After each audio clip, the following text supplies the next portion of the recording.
তাড়াতাড়ি ফেসা। বুঝলাম না, তোর তো কিছু হয়েছে না, তো ব্যান্ডেজ খাইতে স্কিল লেগে।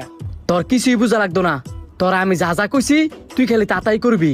আচ্ছা ঠিক আছে, তুই যেভাবে যেভাবে কইছস আমি সেভাবেই করবো।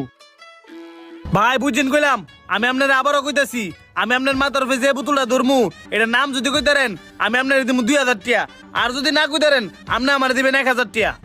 ঠিক আছে ধরেন। হাই দাইস 1000 টাকা গচ্ছা দাম না লেগা। লোভ লোভ খুব খারাপ জিনিস। কোন এটার নাম কি? এটার নাম পাওয়ার। ভাই কইতেছেন তো? বুঝে লয়েন, সুযোগ আছে আরেকবার কইলে কইতারেন। বুঝতে কইছি পাওয়ার। না, বুলডোজার। আরো খেলবেন? না ভাই আমি আর খেলতাম না, আমার কাছে টিয়া নাই। কি ভাই আপনি ডাক্তারের কাছে না গিয়ে নয় পয়সা কিনলে গিয়া?